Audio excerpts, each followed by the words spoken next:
الله أكبر الله أكبر الله أكبر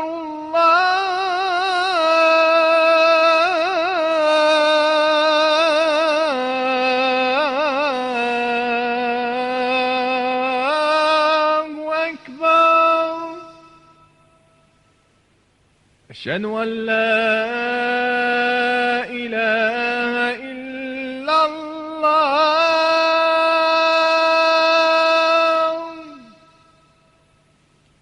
أشهد أن لا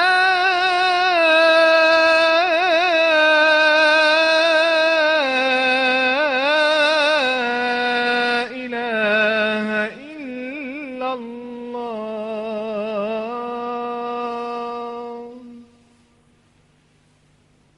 أشهد أن محمدًا رسول الله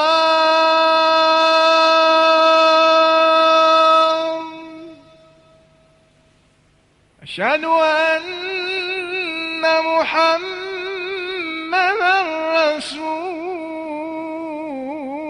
الله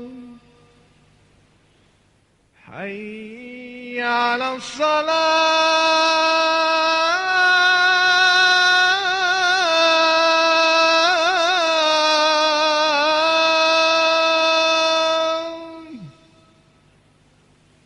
حي على الصلاة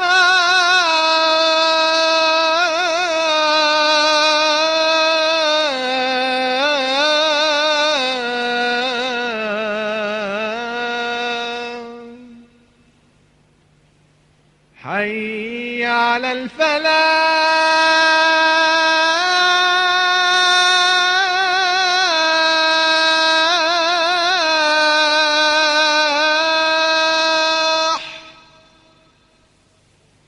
حي على الفلاح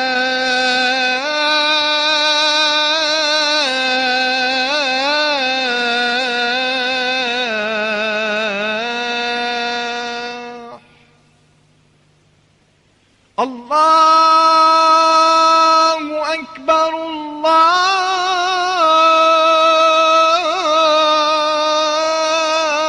الله أكبر لا إله إلا الله.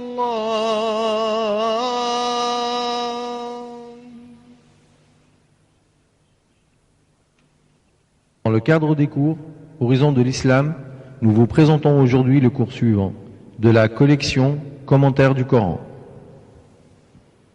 أيها الإخوة أيها الأخوات أحييكم بتحية الإسلام تحية من عند الله مباركة طيبة. السلام عليكم ورحمة الله وبركاته. Bien, on va immédiatement donc commencer la première partie de ce cours. Vous allez y voir, pour ceux qui étaient présents la dernière fois et pour ceux qui continuent aujourd'hui, une progression bien entendu. La première mise en évidence la dernière fois du choix du passage était nécessaire à la compréhension de la compréhension de la foi, de son approfondissement. Aujourd'hui, le tafsir est le passage que j'ai décidé de commenter avec vous, un passage important. Le prophète a dit que parmi les privilèges qu'il a reçus, il y a la Fatiha et il y a les deux derniers versets de Surat al-Baqarah. Aujourd'hui, nous allons en faire l'étude de trois de ces versets, faire l'étude des trois de ces versets, pour essayer de comprendre une chose qui me paraît déterminante, sur laquelle en permanence dans les conférences qu'il m'est donné de faire, et sur lesquelles les frères en particulier, organisateurs ici, mais vous, chacun d'entre vous, doit être au courant d'une notion centrale en islam, la notion de Ar-Rabbaniya. Ar-Rabbaniya, et donc vous avez ici, sur le plan que je vous ai donné, la présentation générale.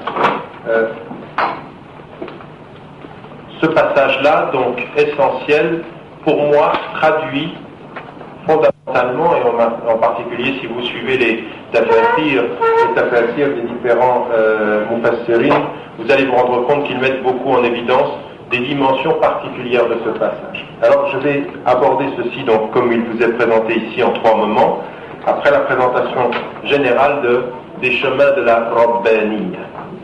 Le chemin de la Rabbaniya, c'est effectivement le cheminement par lequel chacun d'entre les musulmans, chacun d'entre nous en tant que musulmans, va se rapprocher d'Allah subhanahu wa ta'ala. Et vous allez vous rendre compte dans ces 3 versets qui vous ont été lus que nous avons une progression. En apparence, rien n'est évident. On a une progression, on a un texte comme ceci, les 3 derniers versets où on finit par des invocations. Si on lit plus précisément, on s'aperçoit que vraiment Allah subhanahu wa ta'ala nous donne, il y a dans le Coran des secrets, il y a dans le Coran des choses très très profondes.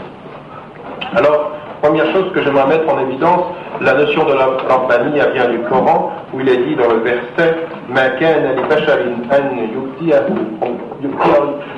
اللَّهُ الْكِتَابَ وَالْحِكْمَةَ وَالنُّبُوَّةَ ثُمَّ يَقُولَ لِلنَّاسِ كُونُوا عِبَادًا لِي مِنْ دُونِ اللَّهِ وَلَكِنْ كُونُوا رَبَّانِيِّينَ بِمَا كُنْتُمْ تُعَلِّمُونَ الْكِتَابَ وَبِمَا كُنْتُمْ تَدْرُسُونَ. Et la traduction de ce qui est donné ici, vous avez le terme justement Rabbaniyin, il n'est pas concevable qu'un être humain à qui Dieu a donné la révélation et un jugement saint, à savoir la sagesse et la prophétie, puisse dire à son peuple, soyez mes serviteurs, mais plutôt soyez des hommes de Dieu, Rabbaniyin, par le fait de diffuser la connaissance du livre saint, et par votre étude profonde, approfondie, par ce que vous étudiez. Ce qui est important, c'est qu'ici apparaît dans un verset qui n'est pas dans le passage, la notion de Rabbaniyin, Kunu Rabbaniyin, soyez des gens. Alors dans les traductions, on a différentes traductions, certains disent ceux qui font le culte, j'ai même entendu certains dire dévot, c'est pas du tout la traduction, dévot c'est pas le mot qui est rendu. Rabbaniyin, c'est effectivement un être qui porte la foi à la conscience de Dieu, et s'emplit de cette conscience dans tout ce qu'il fait, dans tout ce qu'il dit, dans tout ce qu'il espère. Et dans les passages que nous avons ici, c'est bien ce cheminement qui va être mis en évidence. Un compagnon du prophète alayhi salam était venu vers lui et lui avait posé la question au prophète, comment fait-on pour se purifier? Et le prophète alayhi salam lui avait dit qu'il devait, celui qui veut se purifier doit se rappeler d'Allah où qu'il se trouve. Et c'est bien ça, où que l'on soit, quoi que l'on fasse, quoi que l'on dise. Commencer par Bismillah ar-Rahman ar-Rahim, c'est comprendre, mais le penser très profondément, c'est comprendre ce cheminement. Alors, dans Rabbaniya, il y a tout. Il y a le taqwa, il y a la piété, il y a le sabr, il y a la persévérance et la patience. Ne traduisez pas sabr par patience seulement, c'est plus que ça. C'est patience et persévérance. Il y a le tawakkul, le fait de faire confiance à Allah subhanahu wa ta'ala, de savoir que quoi qu'il arrive, quoi que les gens fassent, Allah subhanahu wa ta'ala décide de tout et est maître de tout. Et bien entendu, la notion fondamentale de dhikr, le fait de se souvenir d'Allah.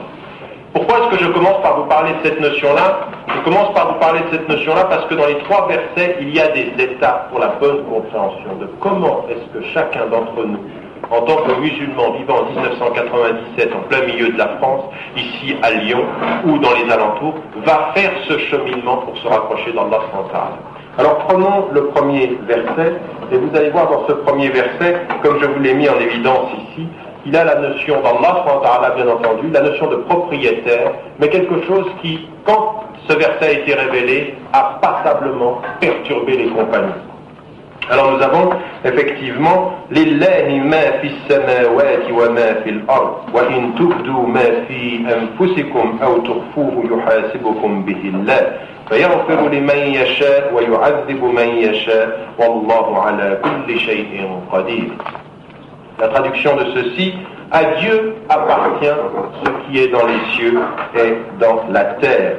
Et si vous cachez ce qu'il y a à l'intérieur de vous, si vous montrez ce qu'il y a à l'intérieur de vous, si vous le cachez, Dieu vous en tiendra compte.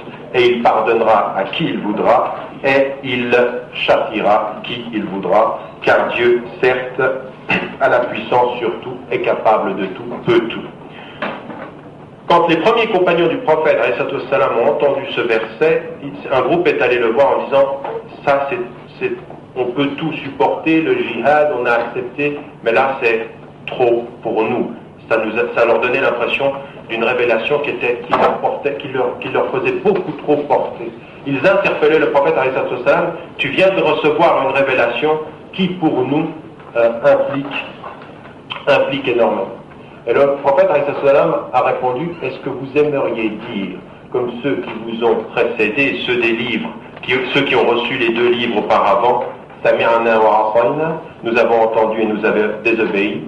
Bal qulu, mais dites plutôt, Sami'na wa ata'na ghufranaka rabbana wa ilayka al-masir. Le prophète alayhi salam leur a dit, dites plutôt, nous avons entendu, nous obéissons, pardonne-nous et c'est vers toi qu'est notre destin. Et par la suite, ces propres mots-là vont faire partie du verset qui va être révélé ensuite. Qu'est-ce qui est dit dans ce verset?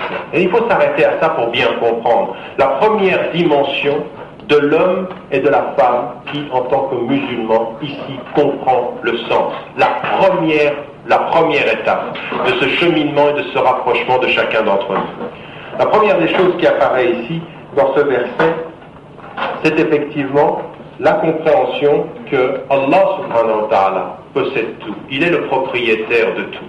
Ce seul verset va avoir une implication sur tous les domaines de la législation, de l'économie, de la politique pour un musulman, puisqu'il sait qu'il n'est que le gérant de la terre.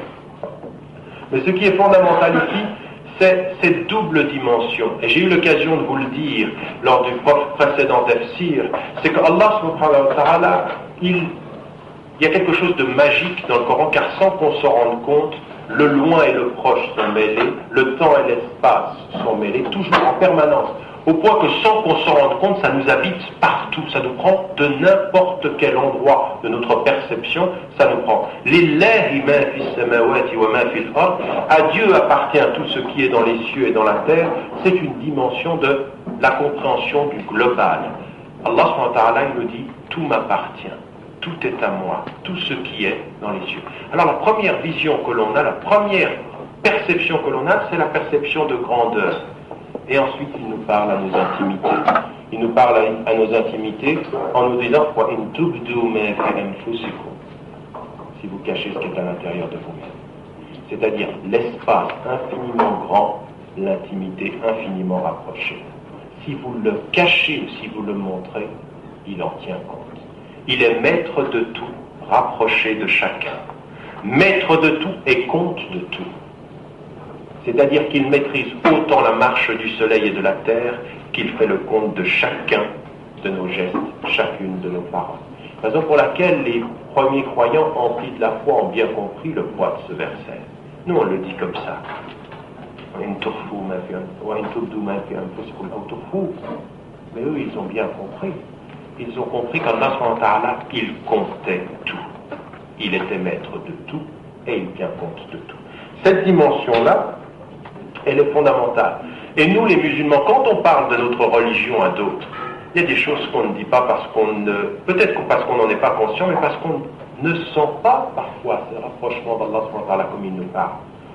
J'ai souvent dit, dans les traditions orientales, on nous dit l'infiniment grand, l'infiniment petit. Mais dans un verset, Allah subhanahu wa ta'ala nous dit dans le Coran, il est infiniment au-delà de tout ce qui est grand, il est infiniment rapproché du cœur le plus triste, du cœur le plus joyeux, de n'importe quel cœur. Et il fait le compte de tout, même de ce que personne sait, et que même parfois nous avons oublié, il en tiendra compte. Deuxième chose, qui est très très importante, c'est que Allah subhanahu wa ta'ala, dans ce verset, il nous dit une chose très, très forte. Il est le maître de l'ordre du monde. Nous sommes responsables de notre ordre intérieur. Lillahi ma fis samawati wa ma fil ard. Puis ensuite, c'est à nous qu'il s'adresse. Et si vous montrez ou si vous cachez ce qui est à l'intérieur. Il est le maître de tout, nous sommes responsables de notre intériorité. Et il tiendra compte, celui qui est maître de tout, de notre responsabilité intime. Et ce rapport qu'il y a pour nous, en tant que musulmans, entre, quand on regarde l'extérieur, savoir faire un bilan intérieur, c'est savoir regarder qu'Allah subhanahu wa ta'ala nous met des signes à l'extérieur. Savoir regarder les signes à l'extérieur, c'est finalement savoir faire un compte de notre intimité à l'intérieur. Et c'est bien ce que je voulais mettre en évidence ici, propriétaire de tout, rapproché de chacun. Ce premier verset, il nous dit donc une première chose, infiniment grand, infiniment rapproché. Maître de l'ordre du tout, et nous responsables de notre ordre intérieur. Et nous devons essayer, puisque c'est ça, Al-Rabbaniya, c'est bien ça. Vous avez remarqué quand vous observez les astres, quand vous observez la nature, vous avez remarqué l'ordre. Il y a une espèce de quelque chose qui manifeste une majesté. Eh bien, qui sait faire avec son intériorité, ou se rapprocher, ou comprendre qu'il faut faire à l'intérieur, trouver à l'intérieur le même équilibre que nous présente le monde, comprend qu'il se rapproche de ce que Allah subhanahu wa ta'ala veut de la nature, et c'est ce qu'il attend de nous. Mettre la paix à l'intérieur comme nous la voyons à l'extérieur, mettre de l'ordre ici, à l'intérieur de nous, comme Allah subhanahu wa ta'ala a mis l'ordre sur la terre, dans les éléments qui nous entourent. Troisième chose qui est très importante dans ce verset, c'est que plus un être humain sait observer les éléments extérieurs, plus effectivement il se rapproche à l'intérieur d'Allah. Plus c'est son cœur qui voit, plus il est avec Allah à l'intérieur. La ta'mal absar. Allah il nous dit ce ne sont pas les yeux qui deviennent aveugles. Ce sont les cœurs qui sont à l'intérieur des poitrines qui deviennent aveugles. Et il y a un rapport constant entre, finalement, chers frères et chères sœurs, la question qui nous est posée, ce que Allah nous dit très, très clairement dans ce verset, quand il nous dit Lillahi ma fis samawati wa ma fil ard. Est-ce que nous entendons, est-ce que nous regardons autour de nous avec les yeux de notre cœur, ou est-ce que nous regardons avec les yeux uniquement physiques? Est-ce que nous sommes avec Allah subhanahu wa ta'ala au bout de notre langue, ou est-ce que nous sommes avec Allah et que nous comprenons ce qu'il nous dit en un verset avec la lumière de notre cœur? La question, elle est là. C'est le premier étape. Comprends qu'il est un et comprends que tu dois t'approcher de lui. C'est cette première étape qui me paraît importante avec ce premier verset. Dans les deux versets qui vont suivre, on va aborder quelque chose de ce point de vue-là qui correspond à notre attitude. Qui correspond à notre attitude et sur laquelle nous, en tant que musulmans, on doit faire très attention. La première des choses, c'est porter la foi et savoir regarder. En fait, en islam, un être vaut par ce qu'il sait voir. Et il y en a qui ne voient du soleil que sa lumière. Et il y en a qui voient dans le soleil le signe qu'il y a un créateur du soleil. On vaut par ce qu'on sait voir. Et combien on sait voir dans les choses. Et combien on sait voir dans l'amour de son frère. Et combien on sait voir dans l'amour de sa sœur. Et combien on sait voir dans les éléments. Premier élément, c'est être avec Allah subhanahu wa ta'ala pour mieux savoir voir. Pardonne-nous, ô Dieu, et c'est vers toi qu'est notre destin, notre retour. Ce passage-là, il est l'attitude, la différence entre ceux qui d'abord avaient entendu le message et avaient dit « Sami'na wa asayna » nous avons entendu et nous avons désobéi. Eux, ils ont suivi. Alors effectivement, Allah subhanahu wa ta'ala, à la suite de ce qu'avait dit le prophète alayhi salam au départ, eux, ils vont avoir une autre attitude. Emplis de cette foi, ils vont effectivement obéir, entendre et obéir. Et pour nous, dans cette perspective-là, ce verset, je vous rappelle que ces deux versets ici sont considérés, le prophète alayhi salam nous dit qu'il a reçu parmi ses privilèges, comme je vous l'ai dit, ce verset est la Fatiha. Il a dit également, il est rapporté que le prophète alayhi salam a reçu au moment de l'Isra ou al-Mi'raj 3 choses. Il a reçu 1, les 5 prières par jour, 2, les 2 derniers versets de Surat al-Baqarah, et 3, le pardon pour tout croyant qui n'associe rien à Allah subhanahu wa ta'ala. J'aimerais que vous vous rendiez compte qu'Allah subhanahu wa ta'ala a élevé le prophète alayhi salam pour lui donner avec les 5 prières, et ça c'est important, on y reviendra dans faire que la ibadat avec les prières, mais pour lui donner ces 2 versets. Ces 2 versets ont été donnés au prophète alayhi salam en bas. Et quand quelque chose nous est dit de cette façon-là, ça veut dire qu'il faut beaucoup méditer cela. Et ce qu'il faut méditer, premièrement, c'est que le prophète alayhi salam, dans son attitude, avec les croyants, tous les croyants qui l'ont entouré, eh bien, ont reçu ce dépôt, ils ont reçu ce dépôt, et ils ont reçu ici une des choses qui est importante pour nous, à part le destin, où il nous est dit dans le hadith du prophète alayhi salam, quand il est envoyé, quand Jibril alayhi salam le questionne, il a ajouté le destin, ce qu'il a de bon et ce qu'il a de mauvais. Tous les éléments de l'iman, de la foi, sont présents ici. Le fait de croire en ses anges, le fait de croire en ses livres, le fait de croire en ses prophètes, apparaît ici, dans ce verset-là. Et il y a encore, attendez, qu'est-ce que j'ai oublié ici? Oui, bien sûr. Premièrement, Allah subhanahu wa ta'ala, ses anges, ses livres et ses prophètes, et nous ne faisons la différence avec aucun des prophètes. 5 des 6 éléments de la foi apparaissent ici dans ce verset, et Allah subhanahu wa ta'ala nous met en évidence une chose ici, c'est que la foi et le contenu de la foi sont premiers dans l'attitude. Il faut à l'intérieur approfondir cette foi pour avoir l'attitude qui va correspondre à la bonne attitude du croyant devant Allah subhanahu wa ta'ala. Et la première des choses, c'est l'aqida. Raison pour laquelle c'est essentiel. La ilaha illallah et l'aqida, c'est les éléments de la foi. Et les éléments de la foi, c'est justement pas ce qui passe par la tête, c'est ce qui passe par le cœur.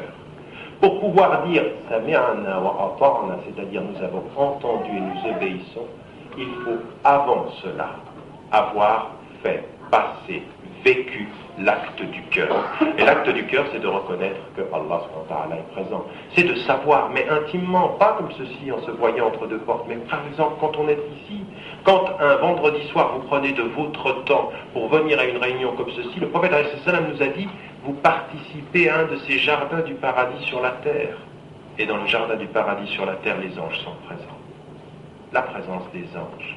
La compréhension que ce livre que nous avons, c'est un livre révélé. Allah subhanahu wa ta'ala, il faut y croire avec son cœur, pas le dire comme ceci. Et ça s'approfondit. Et c'est après avoir dit Allah subhanahu wa ta'ala de comprendre que nous avons cette démarche de rapprochement avec Allah subhanahu wa ta'ala, et de comprendre à chacune de ces étapes-là que pour chacun de ces éléments-là, ça demande véritablement une grande profondeur et taqwa, la piété. La piété, c'est de ne pas oublier quand on est avec le Coran qu'il fait partie des livres révélés, il est le dernier, il est le sceau, la représentation de tout ce cycle-là, mais de le comprendre avec son cœur. Et quand on le comprend avec son cœur, il devient le centre de notre vie. Comment savoir qu'Allah subhanahu wa ta'ala nous parle dans ce livre et on peut se permettre de mettre le Coran à côté d'un autre livre sur sa bibliothèque, de le lire de temps en temps, c'est plus possible. Faire ce cheminement, c'est comprendre ceci. Et c'est au bout de cela qu'on peut dire Sami'na wa ata'na. Nous avons entendu et nous avons obéi. Pour entendre, comprenez bien, parce que ce ne sont pas... Allah subhanahu wa ta'ala, il nous dit qu'ils ont des oreilles mais ils n'entendent pas. Pour entendre, il faut bien l'entendre avec le cœur. Et les croyants qui étaient autour du prophète, les premiers compagnons, ont entendu avec le cœur, et c'est parce qu'ils ont entendu avec le cœur qu'ils peuvent obéir avec l'intelligence. Malheur à qui a un projet islamique qui veut faire plier l'intelligence quand il n'a pas atteint les cœurs. Sami'na avec le cœur, wa ata'na avec l'intelligence. Mais si tu veux dire obéis avec ton intelligence, on verra pour ton cœur après, on ne te suivra pas. Et jamais le prophète n'a fait ça. Sami'na wa ata'na, ça veut dire ton cœur, ma foi dans le cœur et mon intelligence au service de ma foi, pas le contraire. Et puis dans cette perspective-là, tout de suite après de demander pardon. Et regardez, c'est étonnant. La foi, la compréhension, la demande de pardon qui arrive ici.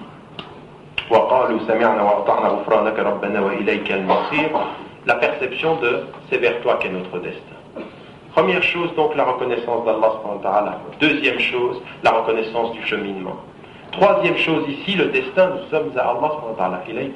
Nous savons que nous retournons à toi. Et ça, c'est le premier rapprochement. Puis vient immédiatement dans la suite, dans le début du dernier verset, ce qui apparaît ici, c'est avec cette attitude, donc c'est l'être avec Dieu et l'attitude, ce que je disais de rapprochement, c'est notre action à nous. Et certains ont dit, ce verset annule celui dont j'ai parlé, Dieu tiendra des comptes, et d'autres, donc il l'abroge. Et d'autres ont dit non, il ne l'abroge pas, il le confirme et le fait comprendre. Et en particulier Jabir, radiallahu anhu, qui était un des commentateurs, un des compagnons et en même temps qui expliquait comment il fallait comprendre ce verset-là, mettait en évidence justement qu'il fallait, dans cette perspective-là, comprendre une confirmation. Et qu'est-ce qui nous est dit? C'est tarfif. Mais ça apparaît souvent. Une forte responsabilité, tarfif. La yukallifullah nafsan illa wus'aha. Dieu ne fait pas porter à quelqu'un un fardeau plus lourd qu'il ne peut porter. Donc ça veut dire qu'Allah subhanahu wa ta'ala, propriétaire du tout, va tenir des comptes sur tout, mais qu'il nous dit très clairement, je ne vous ferai pas porter plus que ce que vous pouvez porter. Et donc dans cette dimension-là, le fait que nous ne pouvons pas porter plus que nous pouvons porter, c'est de comprendre une chose dans notre rapprochement avec Allah subhanahu wa ta'ala. Il ne nous fait pas porter plus que ce qu'on peut porter. Et il a même dit, la plus grande élévation de ma religion, c'est el-hanifiyya samha, c'est-à-dire c'est la religion naturelle de la miséricorde, miséricordieuse. Le prophète alayhi salam nous a, à plusieurs reprises, je n'ai pas le temps ici, ce sont des choses que vous avez souvent entendues dans les cours, tout ce qui concerne la miséricorde et le pardon. Et là, c'est une chose que Allah subhanahu wa ta'ala nous dit, il ne nous demande pas plus que ce qu'on peut faire, mais ce que l'on peut faire, on doit le faire. C'est un pardon, c'est une miséricorde qui suppose l'exigence. Souvenez-vous toujours de cela. Parce que certains veulent tellement pardonner que ça devient n'importe quoi. Tu fais n'importe quoi, de toute façon Dieu il te pardonne. Et d'autres, ayant peur de cela, ils en sont arrivés à être exigeants sur tout, et toute erreur, c'est ta condamnation. C'est pas comme ça. La yukallifullahu nafsan illa wus'aha, ça veut dire deux choses. Allah subhanahu wa ta'ala, il ne demande pas plus que ce qu'on peut porter, mais ce que nous pouvons porter, il faut le faire, et si nous faisons ce que nous pouvons faire, il pardonne pour nos défaillances. Il est exigeant et pardonneur. Il n'est pas pardonneur dans la négligence. Et c'est tellement comme ça que nous, frères et sœurs, on devrait être comme ça entre nous. Je te pardonne tout si tu fais l'effort de chaque chose. Mais si tu me demandes de pardonner tes paroles, je ne peux pas. Oui, parce que j'ai envie de faire et de me rapprocher de comment je sens que Allah subhanahu wa ta'ala, il est avec nous. Très exigeant, mais pardonneur et accompagnant.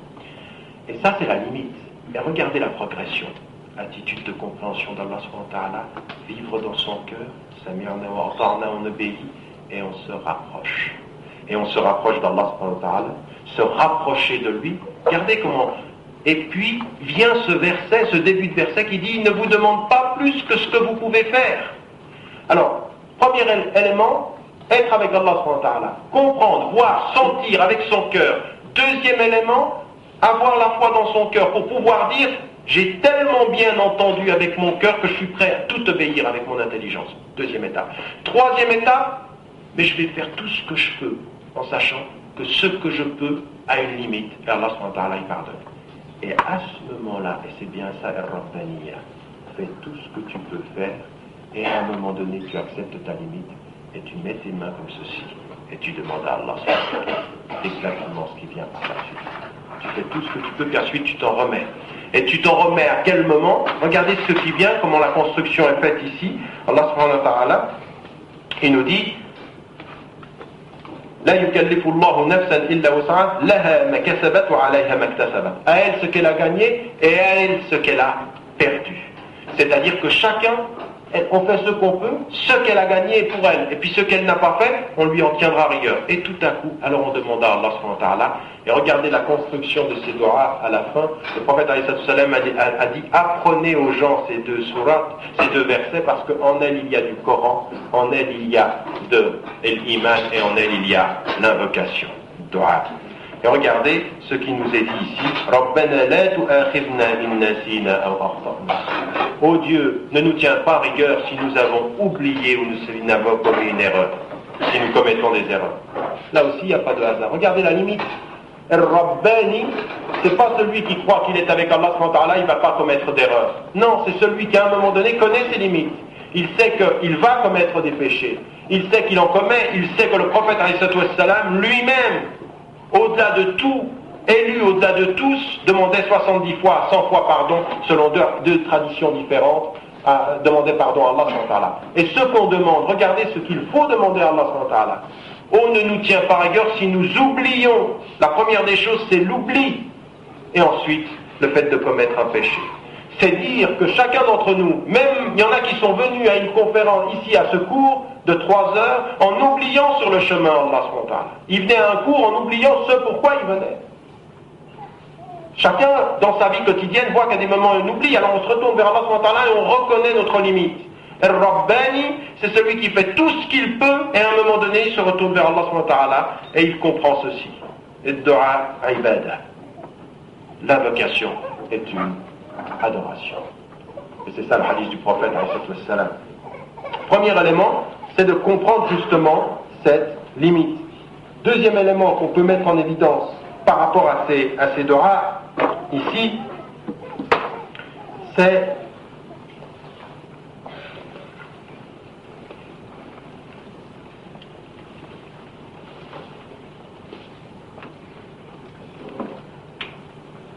donc de demander cette première chose, de demander qu'Allah subhanahu wa ta'ala, il nous pardonne. Deuxième étape qui vient avec les doigts qui suit, رَبَّنَا وَلَا تَحْمِلْ عَلَيْنَا إِسْرًا كَمَا حَمَلْتَهُ عَلَى الَّذِينَ مِنْ قَبْلِنَا.